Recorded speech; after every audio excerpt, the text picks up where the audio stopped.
5 horas de temporal. E o Rio de Janeiro fica embaixo d'água. 2 pessoas morreram. As chuvas pioram as estradas de todo o país. O escândalo das propinas. Um vídeo mostra como agiam os fiscais que mandaram milhões de dólares para o exterior.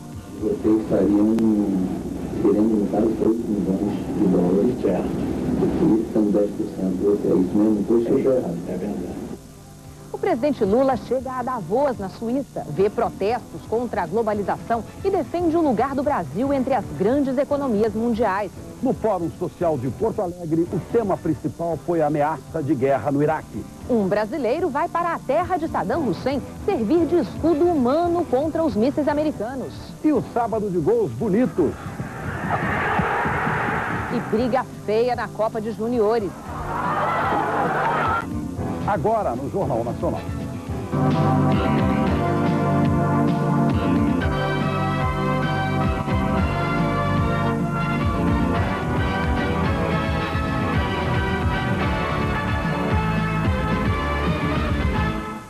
Boa noite. Uma tempestade de 5 horas castigou o Rio de Janeiro nesta madrugada. 2 pessoas morreram, ruas viraram rios e barreiras caíram num dos piores temporais dos últimos anos. O rio amanheceu com lixo e lama para todo lado. A cidade passou o dia tentando recuperar os estragos do temporal. Na Zona Oeste, deslizamentos interditaram a estrada. A força da água derrubou parte dessa casa. A enxurrada destruiu tudo. Essa casa é nova, ainda nem acabei de pagar. Hoje de manhã, carros ainda estavam debaixo d'água nessa garagem em Copacabana, na Zona Sul. Resultados de uma tempestade que durou a noite inteira. Cachoeiras desciam das encostas dos morros e inundavam algumas das principais ruas da cidade. A Avenida Atlântica, à beira-mar, em Copacabana, parecia um rio. Os carros tiveram que parar, formando longos engarrafamentos. A alternativa era usar a calçada. Grande parte da cidade passou a madrugada parada. No Jardim Botânico, um rio transbordou e a água chegou às ruas. Policiais de motocicleta resgataram os que se arriscaram a enfrentar a correnteza. Em janeiro, costuma chover de 130 a 260 milímetros o mês inteiro. Segundo a meteorologia, choveu 160 milímetros só durante a noite passada. No momento da chuva, milhares de pessoas assistiam a shows que aconteciam aqui na Lapa, uma área no centro da cidade que também ficou alagada. Um rapaz de 20 anos e uma mulher grávida que passavam pela rua foram atingidos por uma descarga elétrica provocada pela queda de um fio. Os 2 foram levados para o hospital, mas morreram durante a madrugada. A chuva também caiu com força no interior de São Paulo. A cidade de Bauru foi uma das mais atingidas. As águas tomaram uma das principais avenidas da cidade. O motorista deste Monza tentou evitar que o carro fosse levado pela enxurrada. Quem passava por perto alertava para o perigo da força das águas. Oh, sai daí! Ele acabou vencido pela chuva e o carro ficou assim. Domingo com chuva em quase todo o Brasil. As nuvens tropicais cobrem uma grande parte do país e uma frente fria passa devagar pelo sudeste. O tempo fica chuvoso na faixa escura que vai do Amapá até São Paulo. O dia será ensolarado e seco nas áreas claras, no Rio Grande do Sul e em Roraima. Nas outras regiões, sol e pancadas de chuva à tarde. A temperatura mínima é de 16 graus em Curitiba, máxima de 34 em Boa Vista. E em época de chuva, piora a situação das rodovias no país. Crateras tomam conta das estradas e onde não há asfalto, caminhões ficam atolados. Os caminhões seguem pelo acostamento. Na BR-153, em Goiás, são 40 quilômetros de buracos. A 080, que liga o interior do estado a Brasília, virou um atoleiro com a chuva. E na 070, que vai de Cuiabá a Brasília, erosões. No Espírito Santo, o buraco com 10 metros de profundidade se abriu entre Cachoeiro e Iguaçuí. No desvio, só um carro por vez. Os passageiros atravessam a pé para seguir a viagem em outro ônibus. Em Minas, um buraco se abriu na BR-262 a 50 quilômetros de Belo Horizonte. Metade da pista foi destruída. Falta sinalização e uma providência mais rápida também, né, para resolver. Pelo menos 9 rodovias em Minas estão em situação ainda pior. Os carros não passam nem em meia pista. São trechos completamente interditados. A mais danificada é a BR-116. Entre Manhuaçu e Governador Valadares, quedas de barreira e buracos. O tráfego foi desviado para uma estrada de terra improvisada. Na zona da mata, perto de Juiz de Fora, o asfalto cedeu. Atraso para os caminhoneiros. Era para me rodar a noite todinha para descarregar hoje. Eu tive que dormir que não dava para rodar. O buraco que já existia aumentou com a chuva. Agora são 20 metros de profundidade. O desvio é por dentro de um posto de gasolina. A sinalização está coberta pelo mato. Este motorista já caiu com o carro no buraco e registrou um acidente parecido há menos de um mês. O que revolta mais ainda é a situação da estrada, desse trecho aqui como está, porque na hora da gente pagar os impostos, a gente paga todo dia, uma multa, vem tudo com data marcada para você pagar. Em instantes, dinheiro público vai para empresas fantasmas em Mato Grosso. E gravações mostram como agia a máfia dos fiscais no Rio.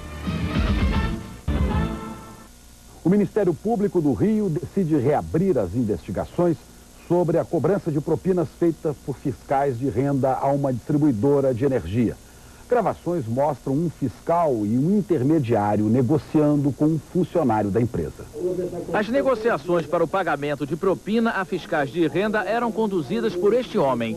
Ele falava em nome de Carlos Eduardo Ramos e Rômulo Gonçalves, 2 dos 8 fiscais que aparecem como donos de contas descobertas num banco na Suíça. Um escândalo de mais de 33 milhões de dólares. Nestas imagens gravadas em 99 pela Companhia de Energia Elétrica Light, Michel Sufan apresenta a um funcionário proposta para reduzir a dívida da firma com o Estado. Segundo ele, os impostos devidos chegariam a 100 milhões de reais. O acerto com os fiscais permitiria à empresa pagar ao governo apenas 15 milhões. 10 milhões à vista e 5 milhões parcelados. Para o Estado. Isso, se ajustar. Mas para conseguir este benefício ilegal, a Light teria que pagar aos fiscais uma importância em dólares, já incluindo a comissão de Michel Sufan. E vocês estariam querendo, no caso, 3 milhões de dólares, certo? E são 10% de você, é isso mesmo? Pois eu estou errado. É verdade. Em outro encontro, o próprio fiscal Rômulo Gonçalves, à esquerda do vídeo de Cavanhaque, lista os problemas da empresa que poderiam resultar em multas, caso o acordo com os fiscais não fosse feito. Nós vamos encontrar situações de notas canceladas, situações de notas efetivamente não usadas, tá? Elas estão em branco. E nós vamos apurar, com certeza, um grande volume de notas estagiárias. Em outra ocasião, o intermediário Michel Sufan se refere a Fernando Lopes, na época secretário de Fazenda do governo Antony Garotinho. O Fernando Lopes aguarda, de qualquer maneira, o secretário aguarda uma situação favorável ao Estado, ou seja, aquele pleito que eu te fiz do valor a ser pago para poder haver a possibilidade do encerramento imediato. Michel Sufan diz que os fiscais Rômulo e Carlos Eduardo estão certos de que o acordo da propina será fechado e garantem que a situação da Light será regularizada. Eles estão muito próximos, tranquilos no que estão propondo, porque não tem saída, não tem jeito de fugir. Isso é uma bomba atômica. Você resolveu daqui para frente e não tem mais problema. A empresa não pagou a propina e as fitas foram encaminhadas na época ao Ministério Público do Rio. Mas o inquérito contra o intermediário Sufan e os fiscais acabou arquivado por falta de provas. Agora, alguns promotores querem investigar o caso mais uma vez para descobrir novos crimes. O ex-governador Antony Garotinho disse que durante a sua gestão o Estado nunca deixou de punir irregularidades praticadas por funcionários públicos e que no caso da Light as denúncias foram encaminhadas ao Ministério Público. O ex-secretário de Fazenda, Fernando Lopes, disse que não conhece Michel Sufan e que houve uma tentativa de usar o nome dele para intimidar o contribuinte. O Ministério Público de Mato Grosso anunciou que cheques da Assembleia Legislativa foram emitidos para empresas fantasmas. O levantamento faz parte das investigações sobre o crime organizado no Estado. Os promotores tentaram, mas não conseguiram localizar 38 empresas. Segundo o Ministério Público, são fantasmas ou só existem no papel. As cópias dos documentos estavam em Brasília, no escritório do empresário Valdir Piran, acusado de formação de quadrilha e crime contra o sistema financeiro. Os cheques, no total de R$2.600.000, foram assinados pelo presidente da Assembleia, Humberto Bozaipo, e pelo primeiro secretário, José Geraldo Riva. Este de R$78.000 foi para a churrascaria Francoine. Só que o registro da empresa não foi encontrado no cadastro da Secretaria Estadual da Fazenda e nem na Receita Federal. O endereço da Sigma Auditoria, empresa que teria recebido um cheque de R$75.000, é este imóvel em Cuiabá, fechado há 5 anos, depois que o dono morreu. Outro cheque emitido pela Assembleia é este de R$74.000, para a empresa comercial Celeste de Papéis e Serviços, que deveria funcionar neste local. Uma casa onde mora uma família há 7 anos. Uma vez pagos esses cheques, demonstra a prática de crime de peculato, apropriação de dinheiro público e improbidade administrativa. Outras denúncias de irregularidades na Assembleia de Mato Grosso estão sendo investigadas desde o ano passado. O Tribunal de Justiça deve julgar nos próximos dias uma ação da Procuradoria do Estado, que pediu o bloqueio de bens, a quebra dos sigilos bancário e fiscal dos 2 deputados, além do afastamento deles dos cargos de direção. A assessoria dos deputados Humberto Bozaipo e José Riva informou que eles desconhecem irregularidades com fornecedores da Assembleia. E disse também que uma comissão vai analisar a contabilidade da casa. O empresário Valdir Piran não foi encontrado para comentar as investigações. A seguir, a volta por cima da cidade que era a mais pobre do Brasil. E a batalha com americanos e japoneses pelo direito a produtos da Amazônia.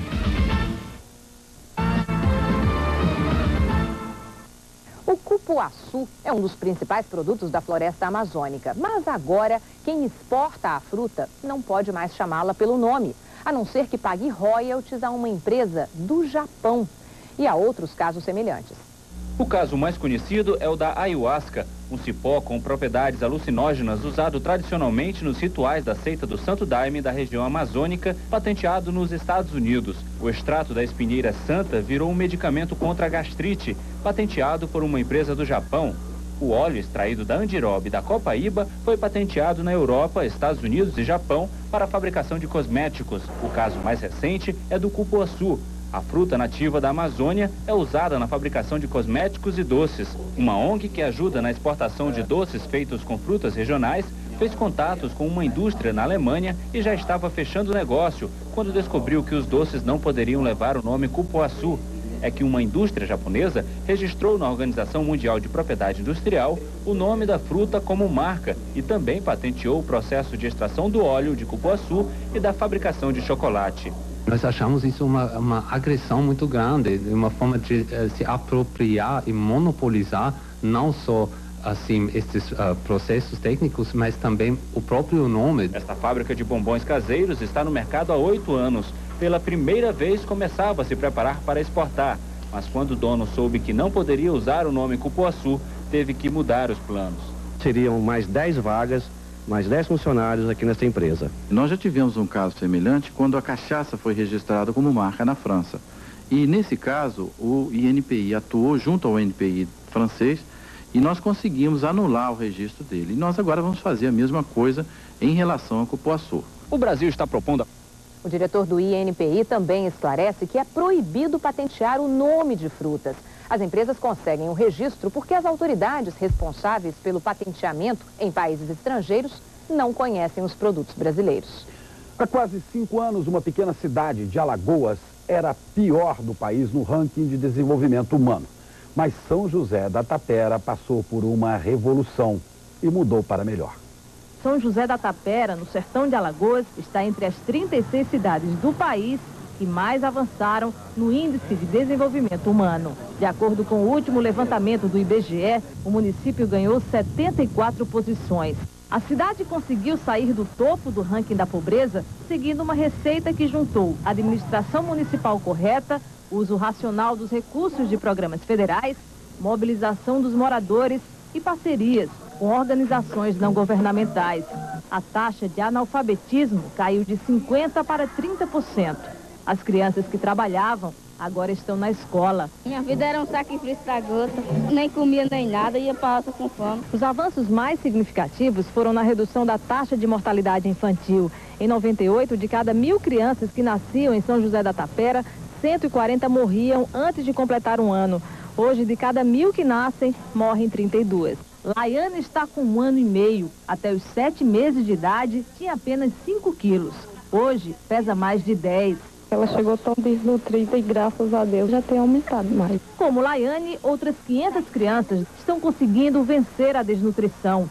Os agentes de saúde distribuem a multimistura, feita com farelo de trigo, folha de mandioca, sementes de girassol e casca de ovo. Nós notamos uma diminuição muito acentuada do nível de desnutrição aqui na região. E o mais importante que a gente tem que salientar é que é de uma forma simples. No Brasil, onde faltam 6 milhões de moradias, a recuperação de prédios abandonados pode ser uma solução. São Paulo está fazendo essa experiência com sucesso. Uma conquista, a chave do apartamento. A família de Luísa é uma das 167 que vão deixar prédios invadidos para ter a própria casa, pagando R$ 173 por mês durante 15 anos. Desde que eu cheguei aqui em São Paulo, em 75, que eu luto por minha casa própria. Só agora que eu estou conseguindo. Vão se mudar daqui a um mês para apartamentos no centro de São Paulo. Este prédio é antigo, foi construído nos anos 40 para ser um hotel. Foi usado durante 20 anos como sede administrativa de um grupo empresarial. Nos últimos tempos, estava praticamente abandonado, mas foi feita uma reforma. E salas como esta foram transformadas em moradia. Um quarto, uma cozinha, um banheiro. A reforma de cada unidade saiu por R$ 5.500. Segundo a Caixa Econômica Federal, que financiou o projeto, a construção de um apartamento novo, do mesmo tamanho, custaria o dobro. Barateia porque a infraestrutura já está disponível. Quando nós vamos para a periferia, a prefeitura tem que levar água, esgoto, asfalto, linha de ônibus, e aqui tudo já está disponível. A recuperação de prédios desocupados ajudaria a reduzir o déficit habitacional, dizem os urbanistas. Em São Paulo, esse último censo demográfico de 2000 diz que 20%, um pouco mais de 20% dos domicílios estão não ocupados. Aqui no centro, chegam na casa dos 25%. Jovelina ainda mora num prédio invadido. Hoje veio com a família conhecer o edifício que acaba de ser inaugurado. Não é ela que vai morar aqui. A vez de Jovelina ainda não chegou, mas a visita serviu para reacender a esperança. Para a gente é uma grande emoção, né? Um incentivo não só para mim, como para várias famílias. Um caso inédito na justiça. Um filho pede indenização ao pai que o desprezou. Você vai ver no Fantástico de amanhã. Um rapaz de São Paulo usa o novo Código Civil contra o pai biológico. Ele está pedindo R$500 mil para compensar a rejeição. É um negócio que dói na alma. Cuidado com as comidas de praia. Elas engordam. Confira as dicas para você fugir das calorias na areia. Os pais reclamam, o Fantástico investiga. Por que de um ano para outro nunca dá para usar os mesmos livros didáticos? Imagens de um mundo perdido. Os dinossauros no deserto de sal. E mais, o Muso do Verão, mistério na Polícia Paulista e um repórter especial no Fórum de Porto Alegre. Eu, Lobão, repórter por um dia. Não percam.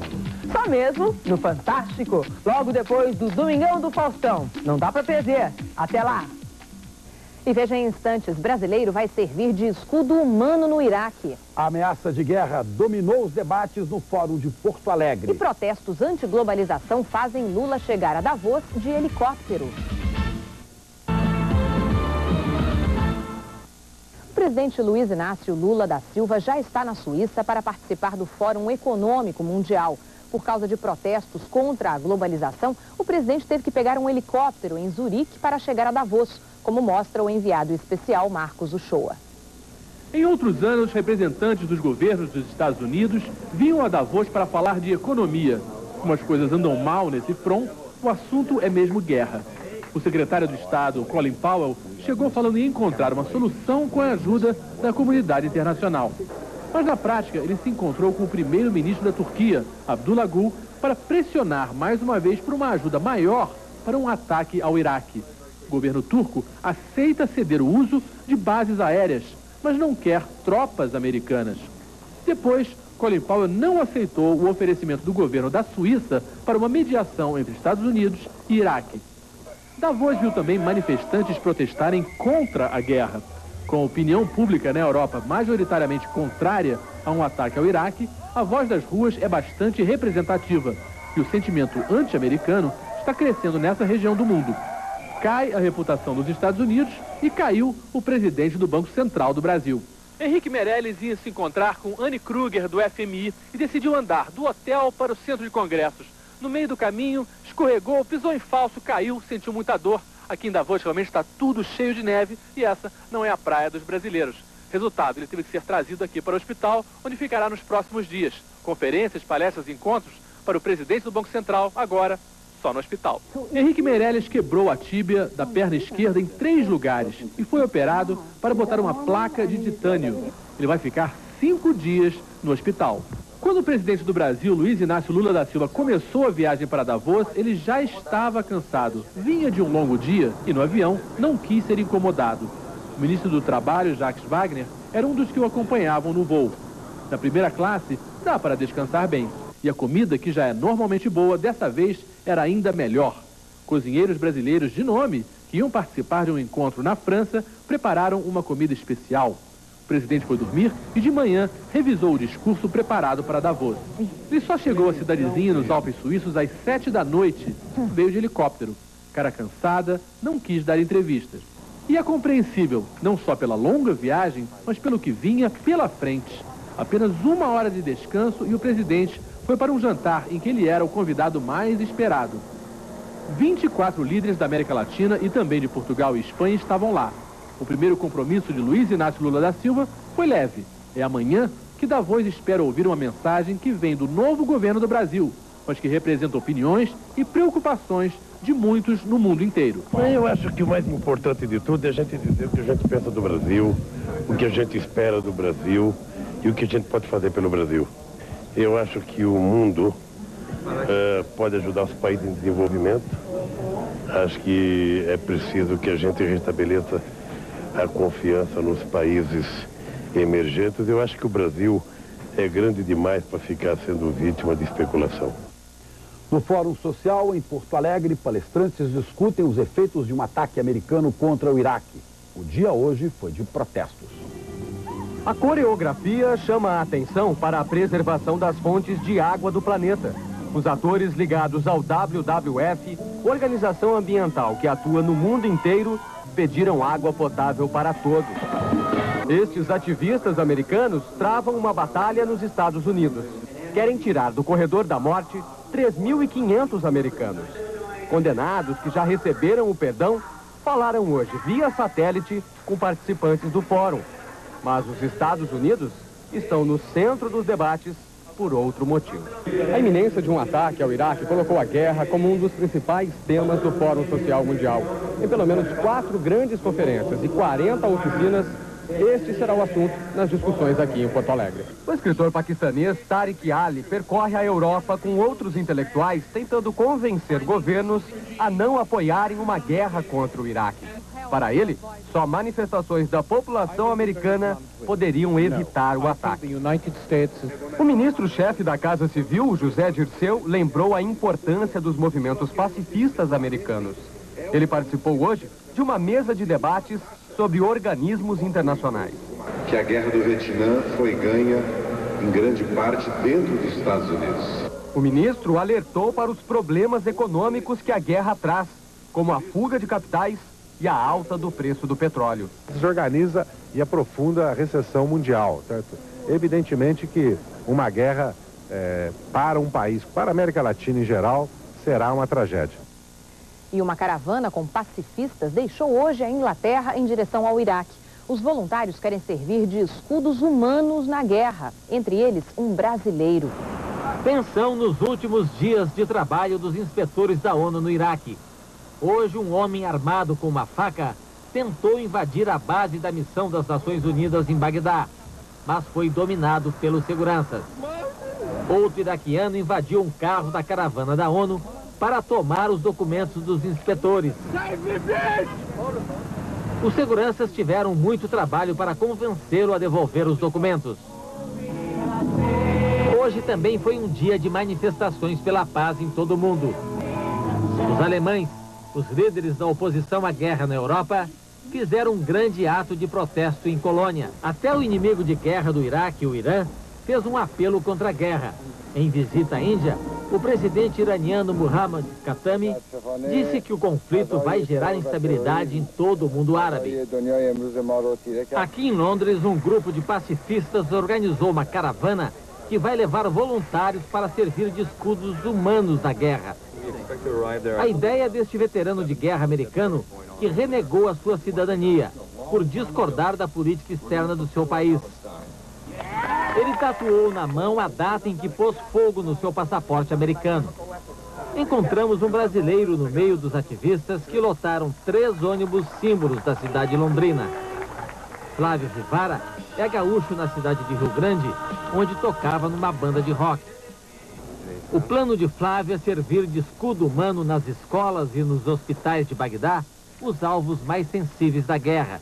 Amanhã pode ser na Ásia e depois pode ser na América Latina, dizendo como desculpa, temos que invadir a Amazônia porque o governo dos trabalhadores está destruindo a Amazônia é um patrimônio mundial.